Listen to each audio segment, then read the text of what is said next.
The NFL has officially dropped their Justin Tucker decision. We talk about that. Diontae Johnson firing back after his Ravens remarks and so much more coming up on Locked On Ravens.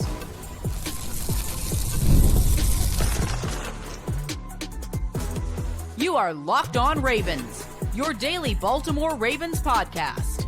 Part of the Locked On Podcast Network, your team every day. You are Locked On Ravens. Welcome into the show. I'm your host, Kevin Oestreicher of Ravens Wire, here with you on the Locked On Podcast Network, your team every day. Thanks so much for being here, making Locked On Ravens a part of your day and your first listen each and every single day. We're free and available on all podcasting platforms, including in video form on YouTube, where you can like and subscribe to the channel, and in audio form where you can follow along and subscribe wherever you get your podcasts. 5 days a week here on Locked On Ravens, plus bonus content, live shows. We got it all for you on Locked On Ravens, with some new stuff coming your way as well. You got to stay tuned for what that's going to be. But also, thank you to all the everydayers out there, the first-time listeners. And if you're somewhere in the middle, thank you as well. Today's episode of Locked On Ravens is brought to you by Gametime. Download the Gametime app, create an account, and use code LOCKEDONNFL for $20 off your first purchase. Here with me today on this Purple Friday, it is from the Ravens Talk podcast, Sam Njoku. Sam, now we are in the first full week of that break between minicamp and training camp. Guys are relaxing, but also working hard, getting ready for the grind that we know the NFL season can be. But of course, even though it's a break from that perspective, there is no break from a Ravens content perspective, and this team either making moves or having news about them. Everything, this team does not sleep. This may be the most active offseason in the history of the Ravens history. I mean, every week it's something going on in regards to the Ravens. So it's never a dull moment. Great for us content creators who are out there trying to give you guys the news, gives us something to talk about. But definitely a active offseason for the PR staff for sure. Very active. And in the first part of the show today, we got a bombshell decision from the NFL in Justin Tucker. The NFL announcing that they have suspended Justin Tucker for the first 10 weeks of the 2025 regular season. So this is the decision coming down on Tucker. Obviously, we know he was being investigated for misconduct, and he violated the personal conduct policy. It was violations of the NFL's personal conduct policy. It was announced on Thursday. So this suspension for Tucker, again, first 10 weeks of the 2025 season, it's going to take effect on cutdown day. So that's August 26th. And he will be eligible for reinstatement on November 11th. Now, the thing about this, Sam, is Justin Tucker can serve this suspension while he is a free agent. He doesn't have to sign with the team for the suspension to start. It is the set dates of August 26th to November 11th. And we'll kind of get into the other specifics of it. But this decision here, Sam, was one that I know some people thought the Ravens would wait for before making a decision on Justin Tucker. They obviously did not, and they moved on before the NFL brought this and put it down on Justin Tucker. Were you expecting an outcome where the Ravens waited for this to come, or did Baltimore make their decision solely off of football? Because there was a whole other conversation about that, which you and I talked about a couple weeks ago. Yeah, I was kind of surprised. I mean, we talked about it when the news dropped that the Ravens were releasing him. I thought the Ravens would wait until a ruling was made, but it could be that the Ravens got a pretty decent understanding how the investigation was going and they decided to make the decision prior to the draft. I'm leaning towards that more often than not. We'll see when the extra bits of information comes out, if there is any. But yeah, I was a little bit surprised by that. Seems like a good call, all things considered, now that we know that Justin Tucker has that 10-week suspension under his belt for the 2025 season. So the Ravens made the right call going with Tyler Loop. We'll see how that pans out in its own right. But moving on from Justin Tucker seems to be the right call, considering they wouldn't have his services until November. And something to note is that from Jonas Shaffer here of the Baltimore Banner, the NFL prescribes at least a 6-game suspension for more serious violations of the personal conduct policy. And so Jonas notes that factors can include pattern of conduct, offenses that involve planning, and all that can increase punishment. So Tucker gets 10 games, and Jonas notes that that is a lot. That, Jonas says that's a lot here. And the statement from his agent who represents him said, quote, "We are disappointed with the NFL's decision. Justin has always strived to carry himself in a way that would make his family and community proud. He stands by his previous statements in order to put this difficult episode behind him and get back on the field as soon as possible. We have advised Justin to to accept this resolution and close this matter. The people who know Justin best know his character and understand that while he remains fully committed to excellence as a football player, he is deeply dedicated to his most important lifetime roles as a father, husband, and friend. And Gianna Hahn of the Baltimore Banner noting that in the statement where his agent said that he advised him to accept the resolution, by accepting the suspension, the NFL's investigation will not be released as it would had it been rejected by Tucker, or if Tucker rejects it, because then that would be sent to a third-party arbitrator. So I don't know if he will accept it or not. At the time of this recording, Sam, we don't have any word on if he will or not. But, there's a lot to unpack and unfold with this situation, Sam. But this was the big decision that everybody was waiting for. Would the NFL find something? Would they not? And would there not be a punishment? Clearly, the NFL has made their decision here. And for Baltimore, we talked about it earlier, them moving on. Look, the Justin Tucker chapter in Baltimore is shut. It is over. It is now Tyler Loop, John Hoyland. Those are the guys who are competing for that job. So, let's take a little look at the future here for Baltimore with Tyler Loop. We know the struggles that were documented during OTAs and minicamp. I'm not necessarily overreacting to those here. But the thing that I've continued to say about Loop or Hoyland, I think it's going to be Loop. But I know some people are making it some level of a competition. Whichever guy is the guy to replace Justin Tucker, it's probably going to be Loop. For Tyler Loop or whoever, it can't get very much worse than last year, right? Tucker was actively losing them games. He was hooking balls. It was just for every game except for that last quarter of the season into the playoffs where, to his credit on the field, he got it together. It was bad. And I just think that, there are probably going to be some rookie growing pains and whatnot. And, it's not going to be perfect. But, man, last year was far from perfect for Justin Tucker. So I'd be very hard-pressed, especially if Tyler Loop and the Ravens, we know, Sam, they do their due diligence. They scout. They know how to identify talent at the kicker position. I'd be pretty hard-pressed to see how Tyler Loop doesn't at least have a better year than Justin Tucker did last year. Yeah, I expect him to have a decent, if not pretty good season. I think Ravens fans expecting him to be Justin Tucker, the Hall of Fame kicker, right off the bat. Should probably hold their horses a little bit, but I think there'll be growing pains, as you mentioned. He is a rookie. It'll have to be at least as good, if not better, than what we saw from Justin Tucker. Tucker had one of the worst seasons in the league last year. He did get it together at the end of the career, and he does have a huge catalog of huge kicks in his envelope, in his repertoire, I guess, to look through if you like. But I think Tyler Loop is going to be just fine. I still think that he's one of the better kickers coming out that draft.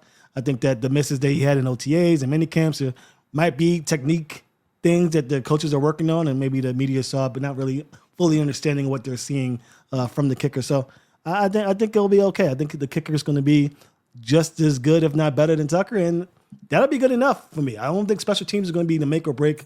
This team is way better than the second best team in the AFC. Maybe not as good as the best team in the NFC, but certainly there's a big margin between the Ravens and the Bills and Chiefs and whoever else you want to peg in that second catalog of teams. So the kicker's not going to be the reason you win or lose games, I think, in 2025. If it is, then we have another issue to talk about. But I think Tyler Loop's going to be just fine. And especially with every game being so important. I use the examples all the time, Sam, of, the Ravens losing to that Raiders team or that Browns team. But you can also look at the game against the Steelers and the Eagles, those two games where Justin Tucker missed kick after kick.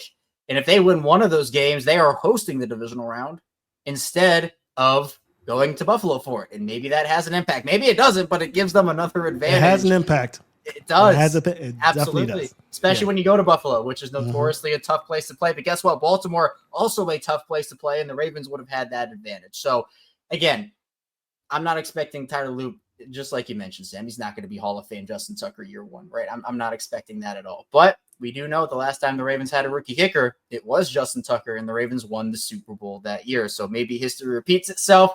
Who knows? But a lot of pressure on Tyler Loop's shoulders. And for Justin Tucker, whether this is it for him or if it's not and the team does give him a chance, 10-week suspension levied down by the NFL. Coming up in the second part of the show, we'll talk a little bit about Diontae Johnson. Again, a player I wish we didn't have to talk about again, but he stays in the news. So here on Locked On Ravens, we talk about the news. Diontae Johnson, he fired back after his Ravens remarks with some cryptic messages on social media. So be sure to stay tuned. We'll talk about that as well as the Ravens' current pass catchers. All that and more coming up on Locked On Ravens.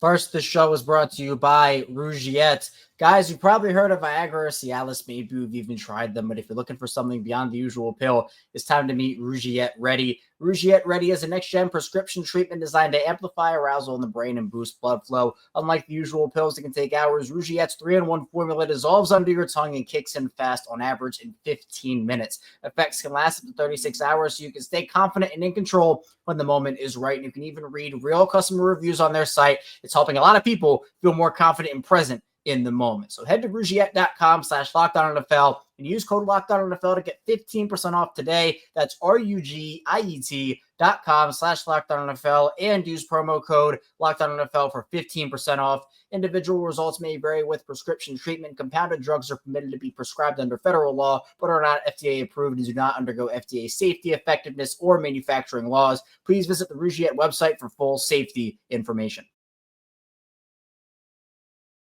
Back on Locked On Ravens with Sam Njoku. I am Kevin Oestreicher, rounding out another week of the show. Sam, remember Diontae Johnson? You remember Diontae Johnson? He sounds familiar. Yeah. Well, you might. If you didn't, I wouldn't be shocked because he barely played, was barely in Baltimore, but he had a little cup of coffee with the team, right? Didn't really do much with it. He was acquired by the Ravens from Carolina, was Eric DeCosta's big trade deadline move, although admittedly, Trey White had a bigger impact than Diontae Johnson. He was actually the bigger move. But Diontae was expected to come in, be a nice complement player to Zay Flowers and Rashod Bateman, a guy who can get you first down, separate really well. And instead, it turned into this big drama fest of Diontae being unhappy with his role, and it led to him being cut after he refused to go in a game. He got suspended, and then when that happens, I know we kind of speculated, oh, could it work? Could it not? I mean, I think you and I, Sam, both knew that deep down that was it. That was it. That was it once Diontae had all that. So He went on a podcast and he ended up talking about his time in Baltimore. It was the Sports and Suits podcast. And he said, I wasn't getting into no run plays, no passing plays or nothing. It was cold. At the end of the third, going into the fourth, they were like, Tay, we need you. I was like, nah, I don't think that's a good idea for me. Like, my legs are already ice cold, and I didn't want to go out there and put bad stuff on film. It's not like I didn't want to go into the game, but leading up to this point, I'd been through so much. I told them I'm not going to go in, so I just sat on the bench, and that's when they suspended me. And I talked about this a couple of days ago when it first dropped, Sam, but mind you, it was 41 degrees on December 1st when Diontae Johnson is talking about this. It's not a hot summer day like we're having in Baltimore right now, this brutal heat. Certainly, though, is not ice cold, not below freezing or anything like that. So everybody caught wind of this. He talked about his time in Houston, essentially how he mentally checked out from both Baltimore and Houston in the span of like a month. It might have even been less than a month. I can't even put the dates on it anymore. But then everybody caught wind of it and is like frying Diontae Johnson. Like, why would you say this? Like, what benefit does this give you to say stuff like this? When honestly, I had forgotten about it. I was just like, okay, cool. It happened, whatever. Well, Diontae Johnson caught wind of people catching wind of his comments, and he went on social media after and put up the hands up emoji and said, move on. And so I don't want to necessarily put words in Diontae Johnson's mouth, but the timing of everything, and, he had some cryptic tweets when he was in Baltimore too, talking about his situation in other places.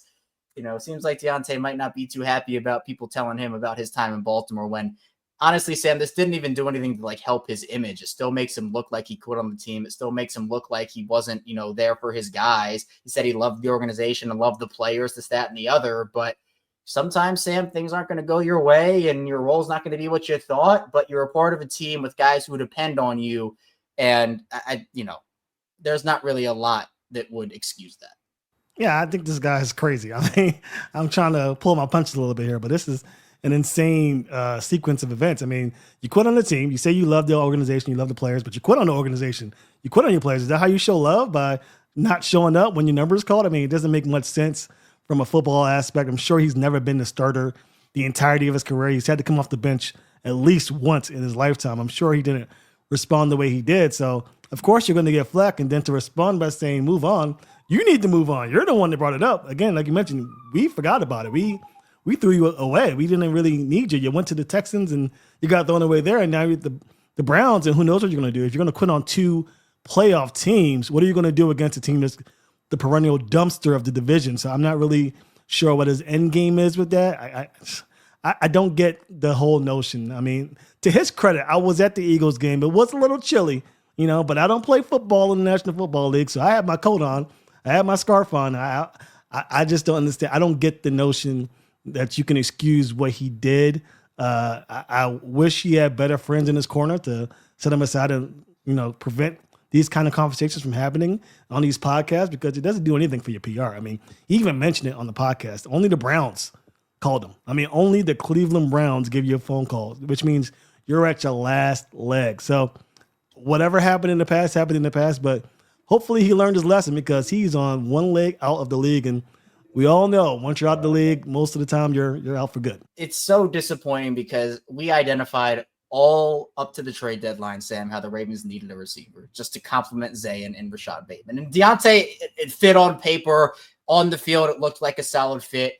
But, he was tripping over himself, tripping over guys, dropping passes, diving off the throat. Like, it was not good in any sense of the imagination. It's not like he did anything to warrant more snaps. I'm like, yes, maybe he was promised something from the Ravens and they said, oh, hey, we're going to play here. And then they just didn't do it. And like, sure, that'd make me upset, like 100%.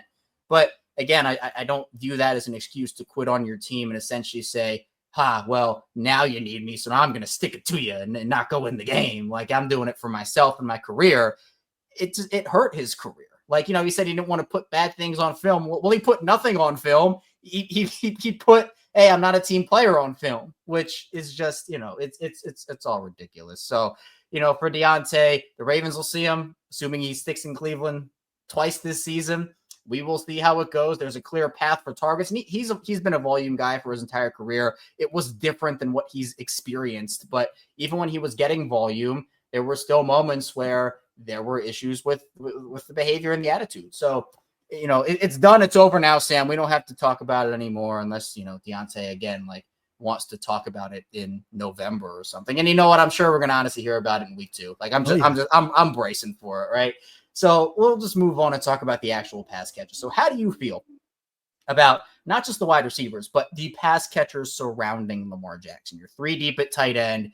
Honestly, I think that you're at least 4 deep, if not 5 at wide receiver. If Tez Walker continues to have a strong spring and summer here, obviously you can use Derrick Henry in the screen game. I'm excited to see what they can do with Keaton Mitchell and Justice Hill out of that backfield as well. Lamar has a bevy of pass catchers, something that we were not saying 3 or 4 years ago. Yeah, I mean, he's missing the one alpha receiver. He doesn't have a Justin Jefferson, a Jamar Chase, but Justin Jefferson doesn't have a Super Bowl ring, and Jamar Chase doesn't have a Super Bowl ring. So you don't need the top wide receiver in the National Football League to win a championship. He has a bevy, as you mentioned, of talent at wide receiver, at tight end, at running back. He can throw the ball to pretty much anyone out of his personnel of pass catchers and have success. I mean, that's just the way it is. And Eric DeCosta has done a phenomenal job of making sure that he has people to work with if somebody goes down, like Zay Flowers did in Week 18 last year, or somebody, is struggling a little bit, like Tez Walker did in his first year in Baltimore. Then he knows that he has other guys he can count on to get him the football. And that's why the Ravens have success on offense. It's not just the running game. Of course, the running game has a huge part to do with their success, but the pass catching ability of Zay Flowers, Bateman, Andrews, likely, and others is the reason why this team is going to continue to compete on both sides of the ball, especially with Lamar Jackson leading the charge. It's incredible to see the evolution of the pass catchers on this roster. And you and I have talked about this too, Sam, where the organization has listened to Lamar. They brought in Odell when he asked. And then he also said, hey, I'd love to play with DeAndre too. And then DeAndre comes in a couple years later. But it's the evolution of not only the players, but the skill sets they have given Lamar, right? We've been shouting from the rooftops, I know I have forever, about the Ravens with getting a contested catch wide receiver, someone that can go up there, get the ball, bigger bodied player. They've tried it with guys like Miles Boykin with the size speed combination, although Miles Boykin played like he was 5'7" instead of 6'4", 6'5", whatever he was. I mean, they need that guy who plays to his size, can go up there and get a ball. DeAndre can do that. Bateman and Flowers have evolved into 3-level receivers. You can trust them in any part of the field. You add in Mark Andrews, who's an all-around player, and Isaiah Likely, who can use his athleticism. You can line these guys up all over the place. And to me, I think it's really important that there are options for Lamar Jackson. I think if he can consistently hit on a couple more deep balls, because again, you and I talk all the time about, Lamar had a historic year last year. How can he improve? And actually, I had Bruce Cunningham on the show yesterday, and he kind of talked about it too, where Lamar in the deep balls, if he can improve, and he got better last year compared to what he had the past couple, because Lamar was a fine deep ball passer early in his career. It definitely dropped off over the last handful of seasons, but last year he got it back up, and it was back to hey, okay, that's decent. But we also saw those moments where whether it was on Lamar or on the wide receiver, they did leave some opportunities out on the field last season. So if you can just continue to get on the same page, and this all goes back to Lamar being a leader and some of the things Zay Flowers has said about, Lamar coming into meetings with us and the pass catchers and the wide receivers and getting on the same page, picking our brains, getting that camaraderie up. Everybody's involved in this, with Lamar Jackson obviously being the big leader on the team considering who he is. But these wide receivers, Zay having another year, Rashod having another year, both those guys have talked about how big Deandre has been in the leadership department. Obviously, Isaiah and Charlie Cole are continuing to get experience with Mark as a vet. It's just, and we'll get to this in the final part of the show, but the amount of vets they have with the amount of young guys, I think it's the perfect balance. It's amazing. I mean, it's the perfect storm brewing within the personnel group of that pass catchers that we mentioned.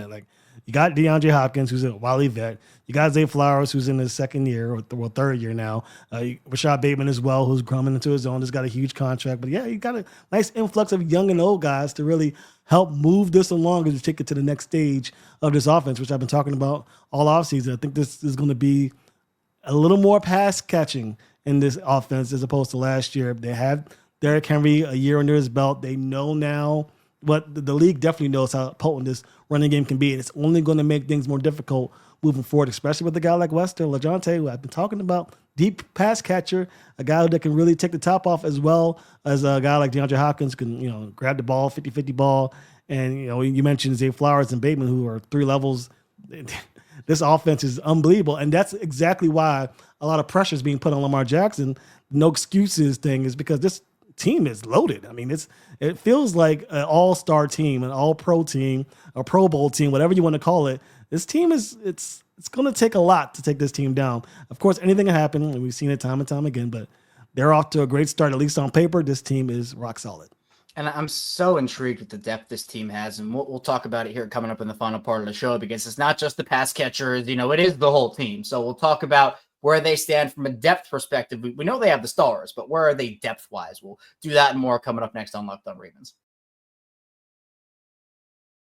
First, the show is brought to you by Gametime. Have you ever decided at the last minute to head to a ball game with friends or family? I know I have. Maybe it is game day and you suddenly realize you want to be in the stands. Well, that's exactly where Gametime comes in. It's the easiest way to grab last-minute tickets without the stress. Gametime makes buying tickets fast and simple. Prices on the app actually drop the closer you get to first pitch, and they've got incredible last-minute deals. You got clear seat views and a lowest price guarantee that takes the worry out of buying. And so you have seat views that are right in the app before you buy, so you know exactly where you'll be. I know for Orioles games, I know the Orioles have not been great this season, but Camden Yards still an awesome place to be, and Gametime can help you find the perfect seat for you. So take the guesswork out of buying tickets with Gametime. Download the Gametime app, create an account, use code LOCKEDONNFL for $20 off your first purchase. Terms apply. Again, create an account, redeem code LOCKEDONNFL for $20 off. Download the Gametime app today. Last minute tickets, lowest price guaranteed. Back on Locked On Ravens, Kevin Oestreicher and Sam Njoku still here with you. Sam, this might be the funniest thing I've ever done on the show, and I actually mean this sincerely. I'm going to talk about Deontae Johnson again because I missed something. So I said, we're done. We're never talking about him again. Done. It's over. I lasted probably, 5 minutes without talking about Deontay Johnson. He clapped back even more. I just saw the stuff about the hands up, move on. Apparently, he also said the day after, he said, some of y'all ain't even pray this morning, but got my name in your mouth. LOL. Ravens fans are, they're not letting them get away with it. So Deontay Johnson calls him Ravens drama when he's not on the Ravens. That's just where we are there. But now we're official. Now I mean it. Now I officially mean it. We're done with Deontay Johnson. Let's get back into our conversation about the depth. Because as I said, they have the star power. We know it, and they really almost have it at every single position. That's how many stars they have. But when you talk about health. And you said a lot of things can't derail this team. And I agree with you. Health is one of them. That, if they have another injury-riddled season, and I always knock on wood, that does not happen. If it does for some reason, are you confident outside of Lamar? I know we've talked about this before, but now with Jaire in the fold, without putting Lamar and the quarterbacks into that conversation, is there a position that you think they are not as set at and would derail them and they would significantly suffer? Or do you think that they have enough depth behind their stars to have it not matter as much? The depth at safety is concerning. I think if Kyle Hamilton were to go down, or even Malaki Starks was to go down, even though he's just a rookie, I think it would change some things. I don't think it changes everything. I think, contrary to popular belief, I think that safety isn't that huge of a concern for most teams in the National Football League. It would severely shift how the Ravens play defense. It will be kind of similar to what happened last year with the Ravens defense, where they played a lot more too high. You played maybe even cover 3 more than you did in recent memory. So it'll shift what they do on defense. I would much rather them, have an extra veteran on the safety position just to make me feel a little bit better about things going into the season. I guess that's asking for a lot. A lot of teams don't have that depth at safety anyway. So, it is what it is. But yeah, that will be the only position. Corner, they're loaded. I mean, they're loaded at corner. I mean, if God forbid Jaire goes down, they have TJ Tampa, they got Chidobe Awuzie, same thing with all the others. Receiver, they're loaded as well. I mean, we're talking about getting Tez Walker involved more because of how he did. Tez Walker is 5th on the depth chart right now, in my opinion. So that's great. Running back as well, Derrick Henry, even though he's phenomenal, the Ravens run game is ran through Lamar Jackson. So as long as Lamar Jackson's there, they can plug in a guy like Keaton Mitchell, a guy like Justice Hill, and they'll be okay. They wouldn't be quite as potent, but they'd be okay. So offensive line as well, I think they've done a good job in the draft bringing in guys, and the Ravens do a pretty good job as well as bringing in undrafted free agents to kind of come in and compete as well. So they got pieces. I don't think depth is an issue. Let's put it like that. The reason why they're talked about as the most loaded team is because they have depth. But if there's one position, I'd say safety would be that position. Yeah, and I know you've talked here with me about Justin Simmons or some other guys that could make sense there. I'm glad you brought up the corners, though, and you mentioned guys like TJ Tampa, Chidobe Awuzie. I had Nikhil Mehta, a Rush Street Report, on the show a couple days ago, and he was at OTAs, he was at minicamp, at the spring practices, so he got a firsthand look at these guys, and he had an interesting point, and I want to play the clip here on the show, because he said that, hey, TJ Tampa, he had a pretty strong spring, good OTAs, good minicamp, but he still came out of minicamp as a proverbial loser. So I want to play that clip, and then Sam will react to that on the other side here. A lot of interesting ways that Zach Orr can utilize the secondary. Who stood out to you in that regard, and how do you think it shapes up heading into 2025? The really interesting battles are for the backup spots, for the third safety role in dime, for a backup slot job, just to make the roster in a really, really loaded secondary. TJ Tampa, I think, is a guy who has been talked about a lot this offseason, and he had a pretty strong spring, I would say, given the lack of aggressiveness that cornerbacks are allowed to have. Tampa, had a pretty strong spring, made a number of good plays on the ball, which is especially hard when you're not allowed to really hit the receiver and make that much contact with the receiver, right? So he is kind of a loser, if you want to term it that way, from this Jaire Alexander signing, because with Chidobe Awuzie, it's possible, I think, that Tampa was competing with Awuzie for the starting job opposite Wiggins. But even if he lost it, could have very much seen him taking that job over during the regular season. Now it just seems like it's very hard for him to get on the field, barring an injury, because it just seems unlikely that he'll be able to beat out Jaire Alexander or just work his way on the field as a guy who plays outside only. Now, this is a very good problem for the Ravens to have, first of all. And look, I personally agree with what Nikhil is saying here, and it's not any slight to TJ Tampa. Like, TJ, he had a good spring, according to Nikhil, and he's someone that I think can still make an impact. But the fact of the matter is he's not beating out Jaire for any spot. And even if he did beat out Chidobe Awuzie, that still puts him 3rd/4th on the depth chart. So if an injury happened to a Jaire or a Nate Wiggins, you could either put Marlon out to the outside, or you would move TJ Tampa into that position. You could also see him get reps at safety potentially. Who knows? We know the Ravens like to use these guys in a multi-positional aspect, and I think he's also going to be a core special teamer for them. So I'm curious, Sam, because with the cornerbacks and everything that has happened at that position this offseason with Jaire, they add 2 rookies in the draft. Like they have guys on guys on guys on guys on guys at that spot, which is a great problem to have. But at the same time, it pushes some of these guys down. And we've seen in the past where some of these mid-round Ravens rookie secondary members don't get opportunities until it's too late for them because they already have so much other depth.